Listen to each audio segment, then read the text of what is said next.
ये देखो, रिफ्रेश करो फोर्सफुली, कंट्रोल प्लस F5, ठीक हो गया। कलर को थोड़ा पता आइडिया होगा, ठीक चेंज हो चुका है, लेकिन क्लासेस वही होगी, टेक्स्ट आइकन प्राइमरी वो वही है, बस उसकी कलर स्कीम जो है वो चेंज हो। एक जैसे फ्लैट्स बनते हैं सब कुछ सेम होता है, बस उसके हिसाब से वो सिर्फ कलर स्पॉट का ये कलर वही सेम चीज करते हैं, बाकी वही। तो अब आप लोग बन गया। अब क्या करो, लेआउट में जाओ और मेन्यू बनाओ। कैसे? व्यूज के अंदर बोलो शेयर और अंडरस्कोर लेआउट, और यहां पे li टैग है, लो वही li लगा लो।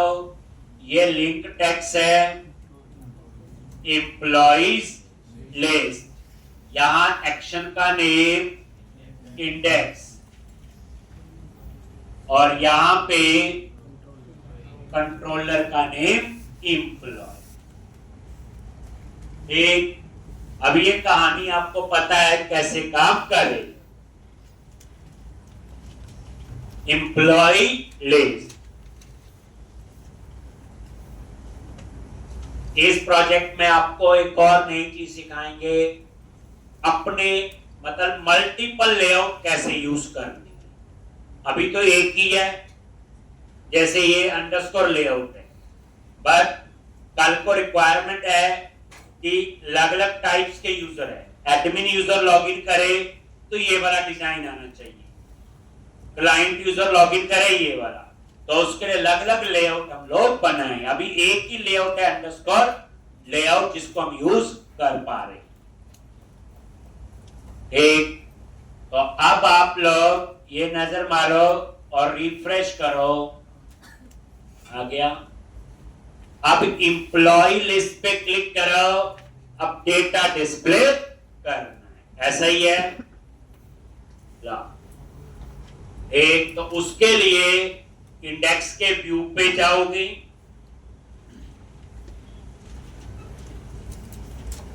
क्या करें, ऊपर एम्प्लॉय लिस्ट हेडिंग दे देंगे, एक बटन लगाएंगे न्यू एम्प्लॉय का, उसमें हम अपसर्ट एक्शन बनेगा, क्रिएट और एडिट के लिए एक ही होगा। फिर नीचे टेबल बनाएंगे, टेबल में क्या क्या लेंगे, नेम, एड्रेस, सैलरी, डिपार्टमेंट का नेम और डेजिग्नेशन का नेम, और लास्ट में 3 बटन लेंगे, एक एडिट का, एक डिटेल का और एक डिलीट का, बस यही करना है। लो कहानी तो पता ही है, लो इंडेक्स पे आगे, व्यू पे डिलीट कर दिया। सबसे पहले आप क्या ऐड करोगे, मॉडल, अब पता ही है टू लिस्ट है, कलेक्शन है, तो आई इनम्बरेबल, ये मर्जी से नहीं लिखना। जब बच्चे यहाँ टू लिस्ट पे माउस लेके जाओगे बताया है, या लिस्ट लिख लो या आई इनम्बरेबल, ये आपस में लिंक होता है कि जो यहां से डाटा जिस फॉर्मेट में आ रहा है रिसीव भी उसी में होगा। कलेक्शन आ रही तो कलेक्शन, सिंगल आ रहा तो सिंगल। अब यहां पे ये उसका namespace model dot employ, heading देना है H2 एम्प्लॉइज लिस्ट, और थोड़ी बहुत बूटस्ट्रैप लिखते आप लोग, आदत पड़ चुकी है अब आपको। Logic tax icon,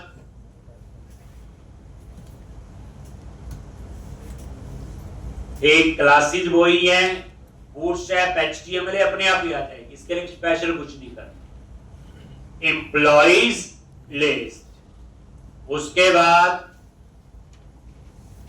@HTML dot action link, यहां पे न्यू एम्प्लॉय का बटन लगाएंगे,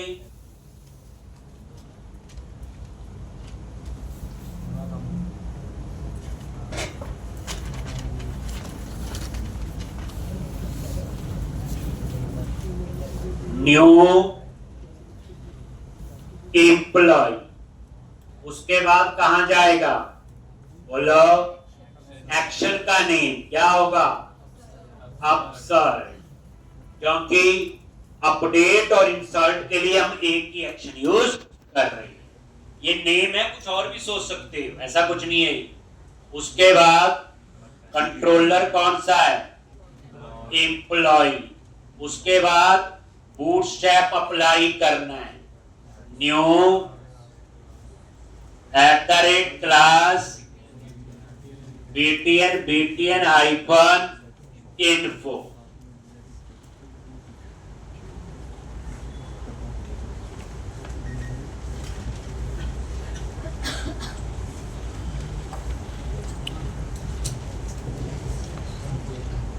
same,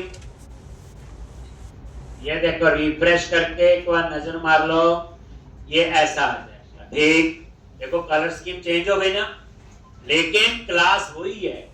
tax icon बtn hyphen info या टैक्स आइकन प्राइमरी है, टैक्स है, वो तो नहीं बदली। तो ये बूटस्ट्रैप का एक बेसिक स्ट्रक्चर होता है, वो सारे फॉलो करते हैं, उसी में ही हम चेंजेस कर पाते हैं। ठीक, ये तो होता है जब अपनी क्लास बनाए तो हम अपनी मर्जी का नाम देते हैं, अदरवाइज ये कॉमन।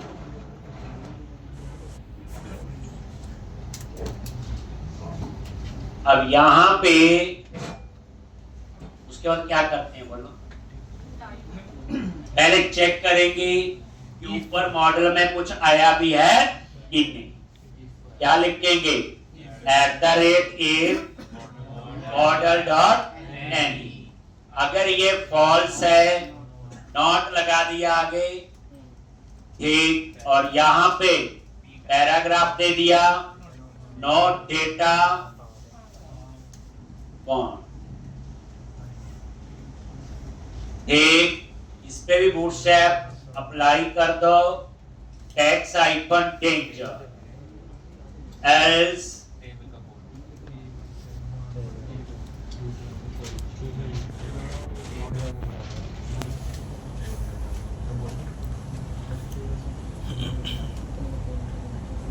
एक, और यहां पे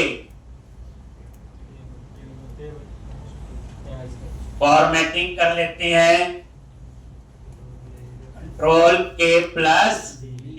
किसके लिए होता है ये? फॉर्मेटिंग के लिए। ठीक, और ये देखो नो डेटा फाउंड आ जाएगा, क्योंकि अभी टेबल में डाटा है ही नहीं। अब उसके बाद क्या करेंगे?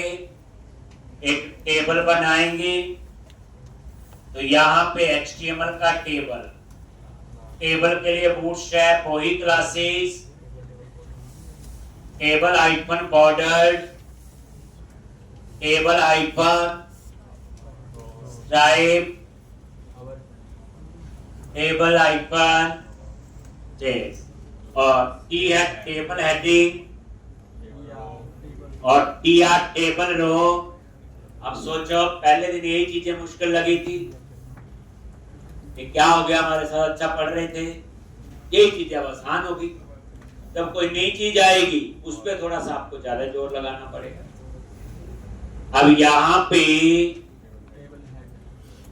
TH टेबल हेडिंग, यहाँ आएगा एम्प्लॉय का नेम,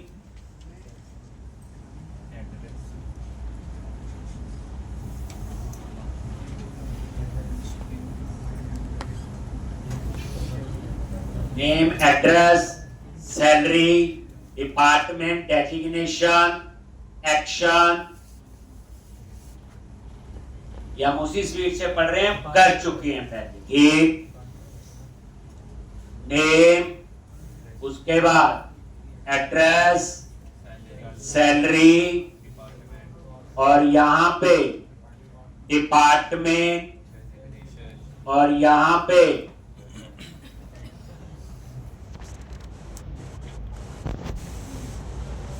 एक, और यहां पे हेडिंग दे दिया एक्शन।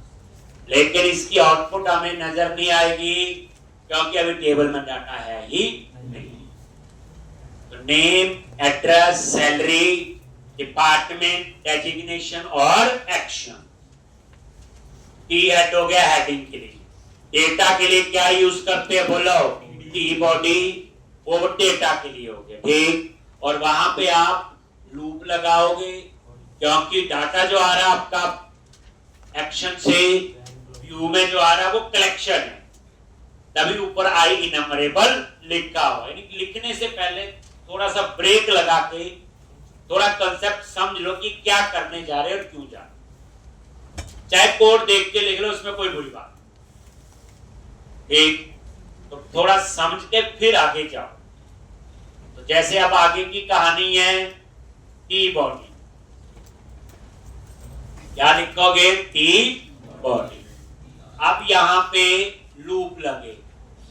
अब कई बार लूप लगता है, कई जगह नहीं भी होता है।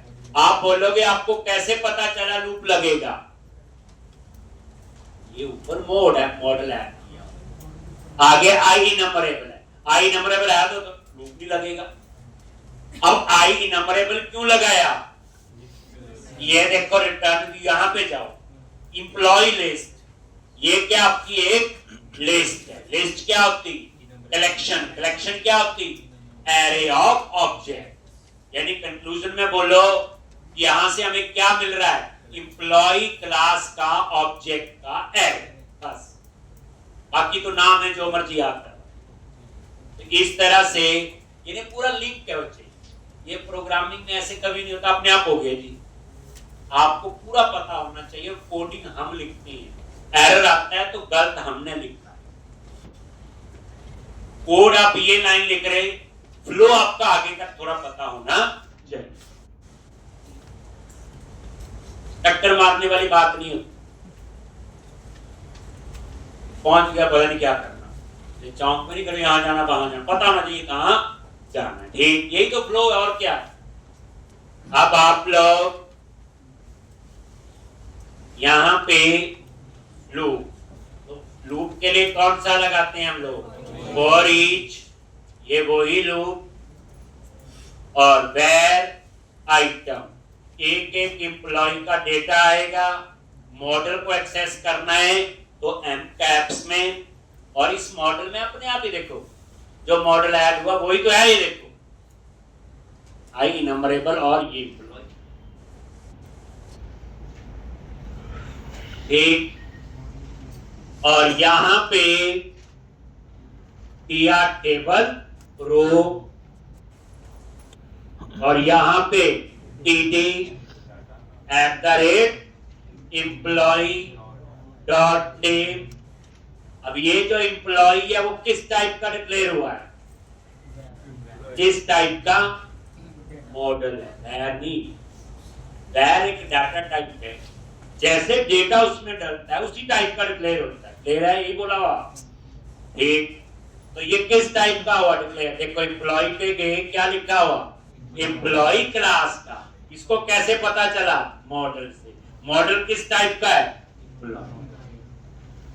ठीक। तो कोड को कितना समझना, कोड दुखी हो जाए, लेकिन आपको पूरा पता होना चाहिए कि कौन सी चीज ये लाइन लिख रहे हैं, उसका पूरा नॉलेज होना चाहिए। ऐसे नहीं वैसे लिख दिया, मैंने लिख लिया, आपने लिख लिया और चल गया प्रोग्राम और खुश हो।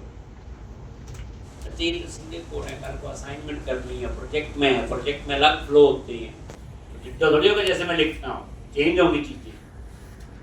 ये लो जी, उसके बाद क्या आएगा, नेम के बाद एड्रेस, एड्रेस के बाद सेल। आपने कॉपी पेस्ट नहीं करना। अब यहां क्या आएगा, कैसे होगा,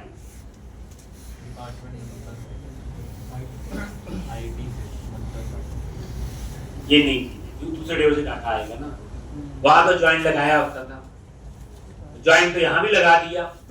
अब मॉडल में डाटा आ चुका है एम्प्लॉय में, तो डाटा फेच कैसे करें, आओ समझो फिर क्या करें।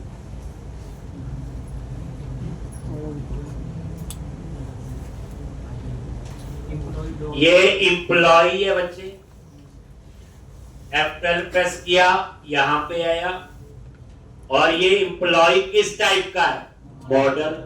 मॉडल किस टाइप का है, एम्प्लॉय। अब एम्प्लॉय मॉडल में क्या क्या है देखो, एम्प्लॉय मॉडल में आईडी या नेम है, एड्रेस, सैलरी। यहां डिपार्टमेंट आईडी है, मुझे तो नेम चाहिए, तो उस पे जाने के लिए कौन सा टेबल यूज हुआ, डिपार्टमेंट। तो मैं डिपार्टमेंट टेबल पे जाऊंगा, क्या लिखूंगा वहां पे, यहां पे आगे एम्प्लॉय मॉडल तो मिल गया, डॉट डिपार्टमेंट डॉट नेम, ऐसे यानी वही एम्प्लॉय से डिपार्टमेंट में गए और नेम। ऐसे ही designation dot name,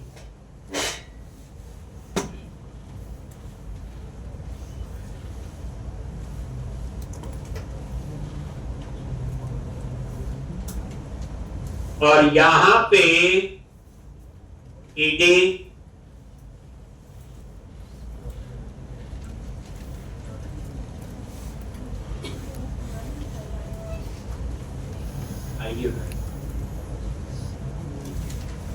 employ model में पैरेट एम्प्लॉय में है, वहां से डेजिग्नेशन पे गए और वहां से नेम उठा। अब आ जाओ एक्शन में, यहां पे 3 बटन लगेंगे, कैसे बच्चे लिखेंगे बोलो, HTML dot action link, edit, और यहां पे अपसर्ट, और यहां पे ये फाइंड का कोड है तो आईडी पैरामीटर होगा। HTML हेल्पर में पैरामीटर कैसे पास करते हैं ये सिंटैक्स हम लिख चुके हैं, लो जी आईडी, और यहां पे पास करेंगे एम्प्लॉय आईडी, तो ये एम्प्लॉय डॉट आईडी।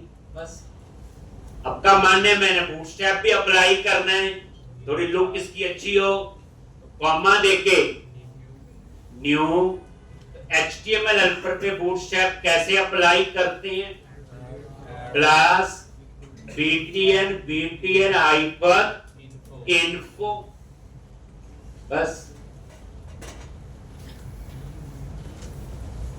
ऐसे भी डिटेल का बनेगा और डिलीट का।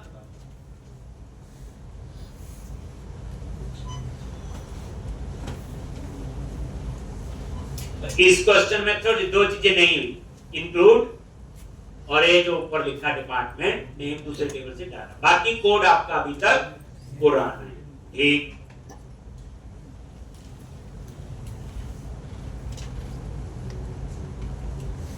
होती है पूरी रिवीजन, अगला पढ़ेंगे तो जो इसमें यूज की वो उसमें अगले में यूज होंगे। 90% मेरे लेक्चर में पुराना कोड यूज होता है, बस आपकी तरफ से प्रैक्टिस रेगुलर होगी तो अपने आप याद आएगा। कई बार तो बच्चों को पता भी नहीं होता, उन्हें समझा चुका होता, जब वो कोड लिखने बैठते हैं वही तो आता ही है। अब यहां पे ये लॉजिक सेम द्वारा से लिखो, यहां क्या लिखेंगे, डिटेल्स, और यहां पे भी डिटेल्स, और आईडी पैरामीटर चाहिए, ये लॉजिक। और उसके बाद बूटस्ट्रैप की क्लास मैंने चेंज कर दी, सक्सेस, ग्रीन सा कलर आता है।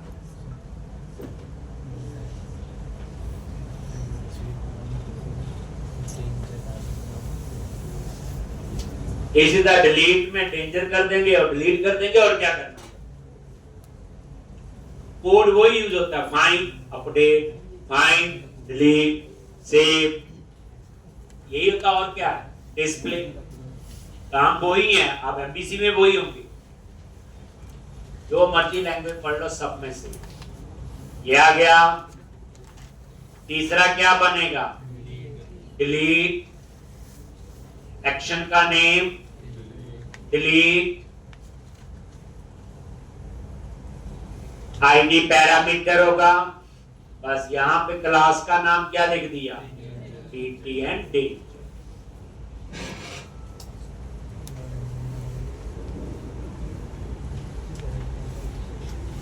वीकेंड पे मजेदार प्रैक्टिस होगी।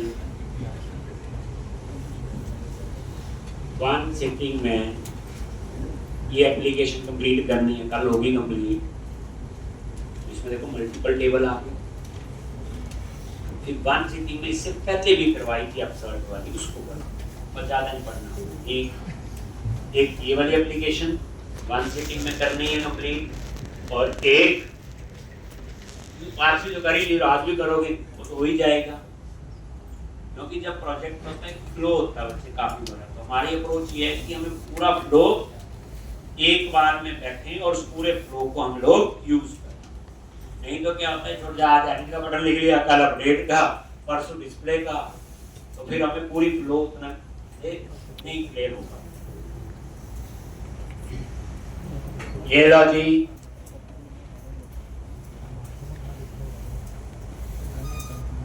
बाकी तो हो गया।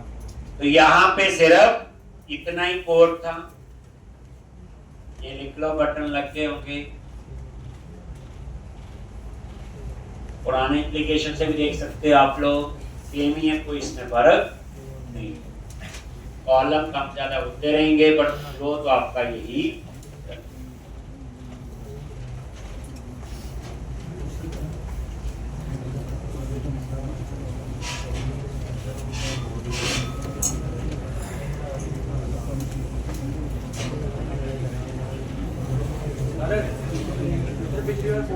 जो लूप था ना बॉडी के अंदर लगाया था, अब बॉडी उसके अंदर लगाई थी, अब उसके बाहर लगा रहे हैं। कोई चक्कर नहीं है, अंदर लगा इसी बार आप बता आप इस मेरी बात थोड़ा सा लेट करिए, मैं भी बात फुल लिख सकता हूँ, आप भी लिख सकते हैं। देखो लूप चल रहा है, जितने एम्प्लॉय का डेटा होगा उतनी बार लूप चलेगा, करेक्ट? तो उतनी ही रो बननी चाहिए, ठीक है। फिर अब टी बॉडी को अगर मैं लूप में लिख देता हूं तो बॉडी तो एक होगी, हेड एक होगा, ठीक। अब कई बार लिख भी दोगे टी बॉडी तो एरर नहीं आता, देखा होगा एरर नहीं आएगा। लेकिन वही बात H1 टैग ज्यादा बार लिखेंगे तो गूगल सर्च क्या करेगा कल को वेबसाइट की रैंकिंग वगैरह के लिए। वैसे ही टी हेड मल्टीपल लिख देंगे या टी बॉडी हम इतने लिख देंगे तो वो कैसे उसमें सर्च करेगा, ठीक, जब यहाँ मल्टीपल टी बॉडी आपके होंगे, ठीक है। तो ये लूप से बाहर ही आएगा। अब आप लोग आगे चलते हैं और ये रिफ्रेश हो गया, एरर कोई नहीं है। अब हम न्यू एम्प्लॉय का कोड लिखते हैं। तो न्यू एम्प्लॉय के लिए क्या करना है बोलो? ये तो हो गया सारा, ये आपका आ गया अपसर्ट। तो ये अपसर्ट हम बनाएंगे, तो यहीं पे आ जाओ। अब देखो धीरे धीरे एक्शन रिजल्ट का पता चल गया, where data type action view improve हो जाता है। और यहां पे action result upsert add ID, अगर आईडी है तो वो एडिट का कोड होगा, अगर आईडी नहीं है तो क्रिएट का कोड होगा। ये लॉजिक हमें पता है, बट इंटीजर में नल नहीं आ सकता, तो क्वेश्चन मार्क नल कब आएगा? क्रिएट के केस में, क्योंकि क्रिएट के केस में आईडी तो हम पास नहीं करेंगे, तो ये हमें एरर देगा नल का।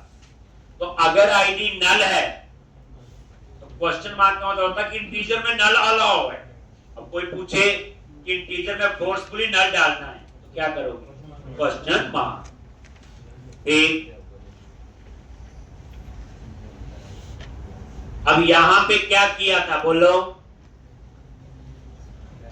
बताओ।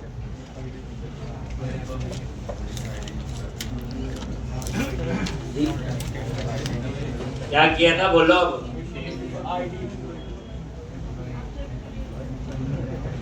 एम्प्लॉय क्लास का ऑब्जेक्ट बनाओ,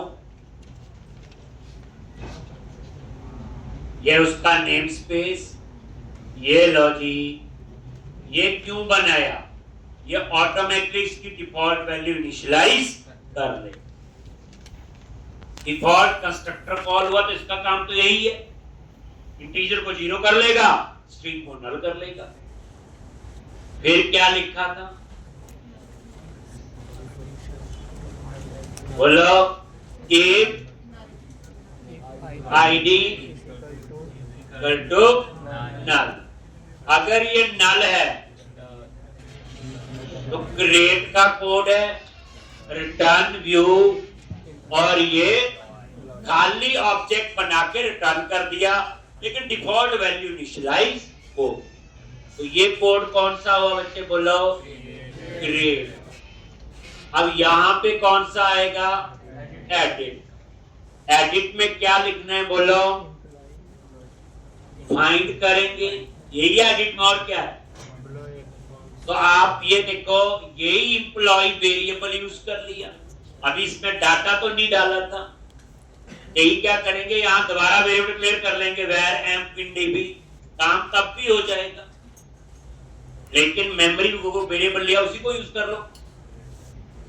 वही सेम मेमोरी क्या लिखते हैं फाइंड में, context dot employees dot find, ये लॉजिक, और ये आईडी, और यहां पे नल के केस में एरर न दे तो गेट वैल्यू और डिफॉल्ट।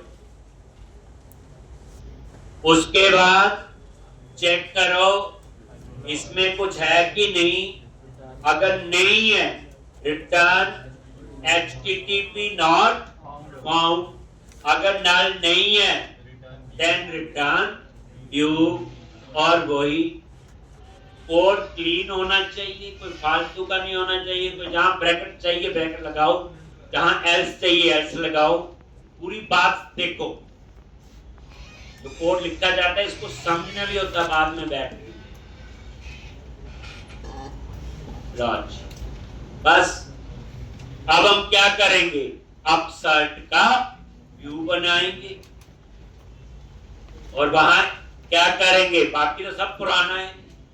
नेम के लिए टेक्स्ट बॉक्स, एड्रेस के लिए टेक्स्ट बॉक्स, सैलरी के लिए टेक्स्ट बॉक्स, लेकिन डिपार्टमेंट के लिए ड्रॉप डाउन लिस्ट, और उसमें डाटा डिपार्टमेंट मॉडल से आ रहा है। डेजिग्नेशन के लिए ड्रॉप डाउन लिस्ट, डेटा कहां से, डेजिग्नेशन मॉडल से आ रहा है। अब आपको वो कहानी समझ आएगी, जैसे किसी वेबसाइट में साइन अप करते हैं, वो कंट्रीज कहां से आती हैं और कैसे आती, एक पूरी बात देखनी है। जो आप वहां देखते तो अब यहां पे वो चीज होगी। तो अब हम पहले व्यू बना लेते हैं, राइट क्लिक किया, ऐड व्यू, एमपीसी 5 व्यू, और वही अपसर्ट, सेम एम्प्टी, और ये ऐड बन गया व्यू।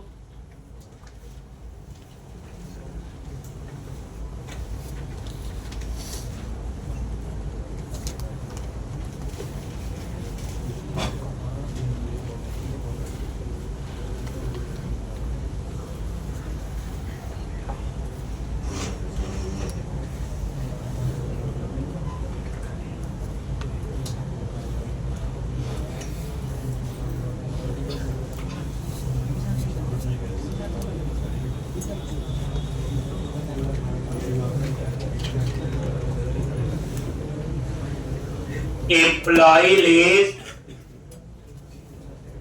और न्यू एम्प्लॉय, आगे यहां पे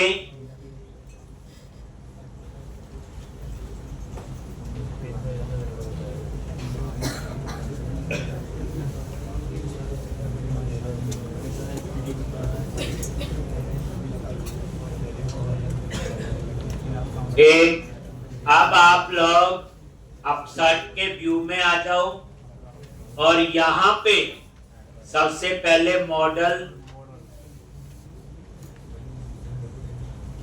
लॉजिक मॉडल डॉट एम्प्लॉय, अब यहां टाइटल क्रिएट के केस में होगा न्यू एम्प्लॉय, एडिट के केस में एडिट एम्प्लॉय। बटन का जो टेक्स्ट है क्रिएट के केस में सेव होगा, जो नीचे बटन लगेगा सबमिट का, और एडिट के केस में अपडेट। तो उसके लिए एमबीसी का जब भी कोड लिखना है @ ब्रैकेट में आप अपना लॉजिक लिख सकते हैं। मैंने यहां एक वेरिएबल लिया वेर टाइटल, बताया हुआ वेर में सिंगल लाइन में ही डिक्लेरेशन होगी और इनिशियलाइजेशन। अब यहां पे model dot ID is not equal to 0। अगर ये 0 नहीं है तो इसका मतलब इसका टाइटल क्या होगा, एडिट एम्प्लॉय। अगर 0 है तो होगा न्यू एम्प्लॉय। हो गया टर्नरी ऑपरेटर। जिसको टर्नरी ऑपरेटर याद नहीं आएगा वो इफ लिख लेगा, यहां पे काम तो ये करना ही पड़ेगा। वेर, उसके बाद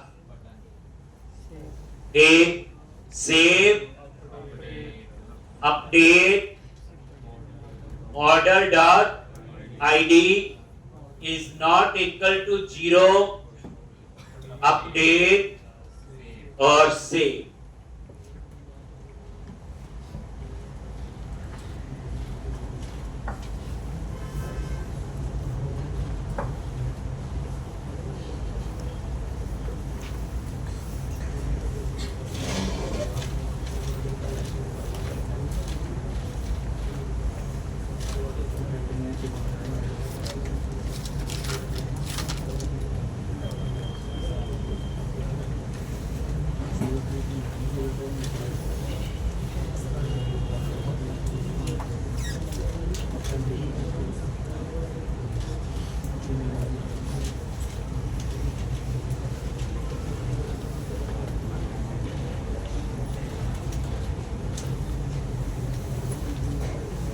अपडेट और सेव, क्लियर है।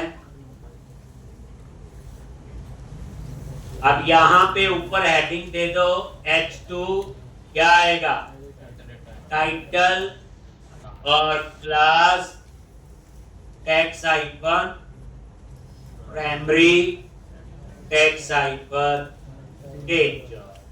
ये हम 2 कोड लिख रहे हैं, सेव और अपडेट दोनों के लिए इकट्ठा बनेगा ये यूज हो गया। अब आप रिफ्रेश करके ये चेक कर लो न्यू एम्प्लॉय।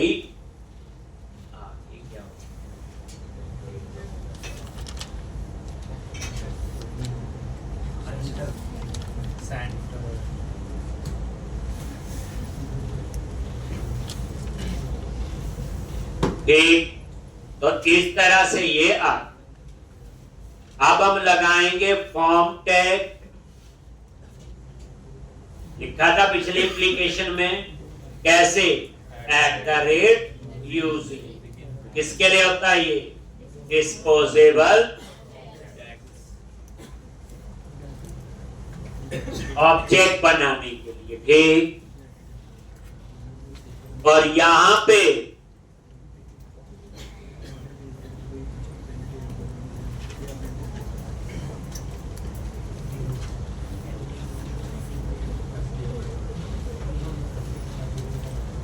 क्या लिखते हैं, HTML डॉट begin फॉर्म। ये फॉर्म टैग क्या होता है, ब्लॉक है, कितनी इंफॉर्मेशन सर्वर पे दे। ठीक, अब यहां पे क्या लिखा, @HTML डॉट एंटी फ्रोजरी टोकन। किसके लिए होता है ये, सिक्योरिटी के लिए।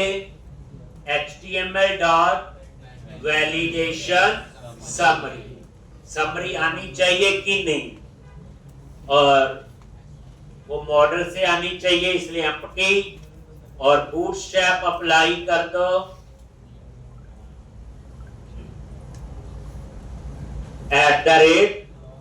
@Class text hyphen danger.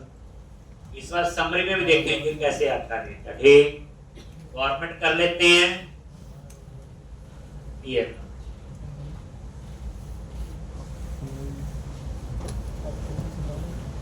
अब हम लोग क्या बनाएंगे बोलो, टिप क्लासरूम, और इसके अंदर एक एक ग्रुप बनाएंगे।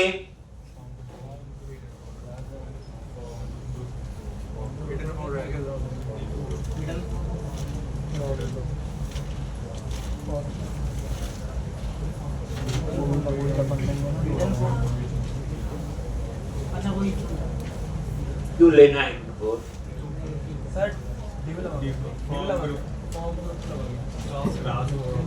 लेंगे लेंगे इनको भी, जैसे भूल गए। होना क्या था फिर, जब एडिट का केस था, अपडेट करना था, उसको आईडी नहीं मिलना था, मैंने जान के लिखा। मैं इसकी एरर देखना चाहता हूं, इनको ना लिखा हो तो क्या होगी, कब एरर आएगी, कब लिखना है, फिर तो ये रट्टा हो जाएगा एक नॉर्मल फ्लो में लिखने को। एक अब यहां पे क्लास क्या लिखेंगे, फॉर्म हाइपर ग्रुप, एक एक कंट्रोल के लिए एक एक ग्रुप बनेगा। सबसे पहले heading dot label for M dot name,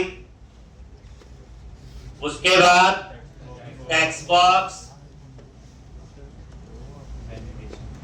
box for किसका, नेम का, और इसके ऊपर अप्लाई कर दो एक बूटस्ट्रैप की क्लास, जो आप कोशिश करते हैं हर कंट्रोल पे फॉर्म हाइपर कंट्रोल, ताकि सारे कंट्रोल की लुक एंड फील एक जैसी होनी चाहिए।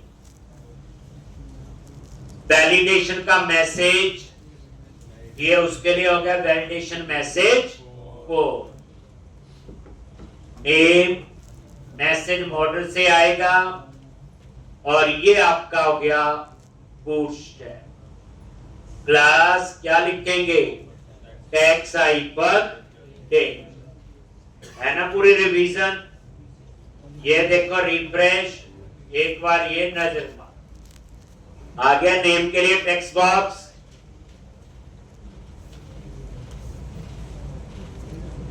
बस यही फॉर्म ग्रुप एड्रेस के लिए, यही सैलरी के लिए, यही डिपार्टमेंट के लिए, यही डेजिग्नेशन के लिए, और उसके बाद नीचे सबमिट का बटन। फिर हम रिक्वायरमेंट बाद में सोचेंगे ड्रॉप डाउन लिस्ट, ये तो मैंने पहले बता दिया। कोड ऑन डिमांड याद है आपको, इसका मतलब है अगर हम वैसे फ्लो में लिखते जाएंगे वो रट्टा है। कोड ऑन डिमांड, हाँ ये रिक्वायरमेंट बनी तो फिर आप क्या करोगे, पुराने कोड में जाके चेंज करेंगे। जब उसमें मॉडिफाई करेंगे तो एक्चुअल पता होगा कि इस कोड का मीनिंग क्या है और मैं यहां क्यों चेंज कर रहा हूं। ठीक, तो इसलिए लाइन का सीक्वेंस नहीं। अब हो गया ये किसके लिए, नेम के लिए, और यही फॉर्म ग्रुप एड्रेस के लिए। ये लो जी एड्रेस, एक लिख लो सेम चलेगा। एड्रेस इसी तरह से सैलरी सेम, सैलरी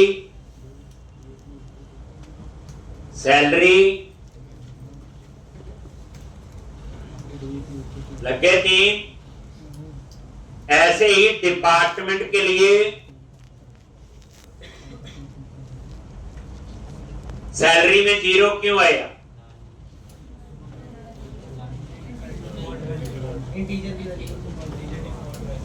किस वजह से 0 आया, इतना बता दो यहाँ।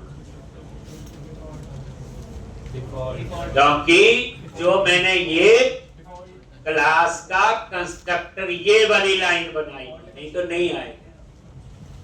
एक मतलब कुछ चीज अंडरस्टैंड देखो समझ लो थोड़ा सा, इसमें क्या, फिर आगे चले जाओ, कहां आपने बस पकड़नी है, कुछ लो, नेम, एड्रेस, सैलरी, उसके बाद डिपार्टमेंट, क्या आएगा यहां पे,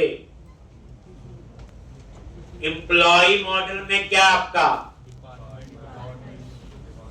डिपार्टमेंट आईडी, एम्प्लॉय में तो वही है, यहां पे भी डिपार्टमेंट आईडी, और यहां पे भी, अभी हमें कुछ नहीं पता ड्रॉप लिस्ट क्या होता है।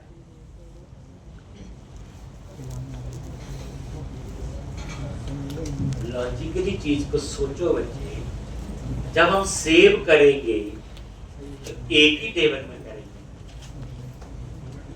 इंसर्ट क्वेरी लिखोगे तो इंसर्ट एम्प्लॉय एंड वैल्यूज, वहां ये थोड़ी लिखेंगे insert employee comma department comma फिर वैल्यू, ऐसा तो नहीं होता, हमेशा इंसर्ट अपडेट और डिलीट एक टेबल पे जाता। तो जब ये बच्चे डाटा सेव होगा तो एम्प्लॉय टेबल में तो डिपार्टमेंट का नेम नहीं है, एम्प्लॉय टेबल में क्या क्या कॉलम है, employee ID, name, address, salary, department ID और डेजिग्नेशन आईडी। थोड़ी देर भूल जाओ डिपार्टमेंट, बात की बात, चीज समझनी है, बड़ा इंपॉर्टेंट कंसेप्ट है। इसके बाद एक और किसके लिए, डेजिग्नेशन आईडी, पता मुझे क्या लिख रहे हैं, क्योंकि एक्चुअल में देखा जाए डाटा तो जब डाटाबेस में टेबल में सेव होगा वहां सेव डेजिग्नेशन आईडी ही होगा, डिपार्टमेंट आईडी ही होगा। इंसर्ट क्वेरी तो ये बोलेंगे इंसर्ट एम्प्लॉय वैल्यू, उसमें तो डिपार्टमेंट का नेम नहीं है, डिपार्टमेंट दूसरे टेबल में, लेकिन उस डाटाबेस में क्या सेव करेंगे, हमने वही लिखा जो हमें वैसे सोच करती, बाद में इसको ठीक करेंगे, वो बात की बात। ये लॉजिक, अभी हमें कोई ज्यादा चीजों का नहीं पता, जितना पता था लिख दिए, टेक्स्ट बॉक्स लग गए, ठीक है। फिर हम देखेंगे इसमें क्या इंप्रूवमेंट होगी, पूरी इसकी एक रिक्वायरमेंट बनाएंगे, फिर आगे की कहानी लिखेंगे। लास्ट में आ जाओ, क्या लिखते हो फिर, यही कॉलम थे बच्चे, एम्प्लॉय आईडी नहीं लिखा, पता हमें, क्योंकि आईडी ऑटो जनरेट है, हम एंटर नहीं करेंगे, इसलिए उसके लिए टेक्स्ट बॉक्स नहीं लगा। अब यहां पे div class form hyphen group, और क्या लिखेंगे यहां पे, तो यहां पे बटन टाइप एक ही इनपुट भी चले जाएगा, सबमिट क्लास क्या आएगी, BTN हाइफन सक्सेस, यही था। और इसमें कॉल कर लिया जो ऊपर हमने वेरिएबल लिया हुआ, सेव अपडेट,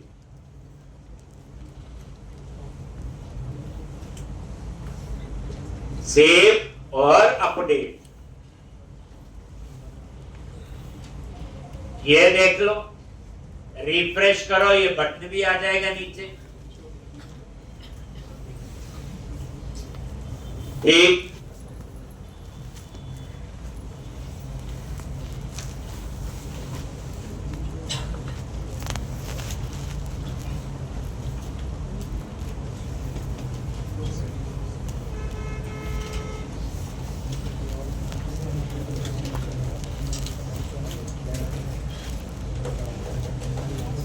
चले आगे, लिख लिया आप लोगों ने इतना, ये हमें आता था, ये तो मैंने नया, अभी तो कुछ भी नहीं लिखा जो पिछली एप्लीकेशन में था।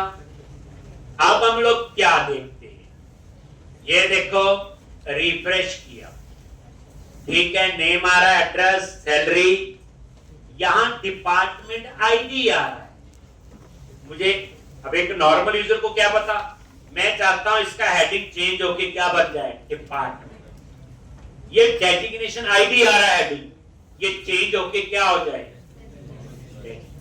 एक तो ये काम करना है। दूसरा, डिपार्टमेंट के नीचे टेक्स्ट बॉक्स हटा के ड्रॉप डाउन लिस्ट लगाना है, ताकि जब वो फॉर्म फिल करे तो वो ड्रॉप डाउन लिस्ट से जो मेरे पास ऑलरेडी डिपार्टमेंट है वो चूज करें। और डेजिग्नेशन के लिए भी ड्रॉप डाउन लिस्ट, और उसमें डाटा कहां से आएगा, डेजिग्नेशन मॉडल। ऐसा ही है, ठीक। तो पहले तो ये हेडिंग चेंज कर लेते हैं, आसान होगा ये। लो, ये कैसे चेंज करना है, हम इसके लिए मॉडल में जाके जो एम्प्लॉय मॉडल है, ये लिखा हुआ डिपार्टमेंट आईडी, इसके ऊपर आ जाओ और यहां पे डिस्प्ले, और ये नेम क्या लिख दिया, डिपार्टमेंट। ऐसे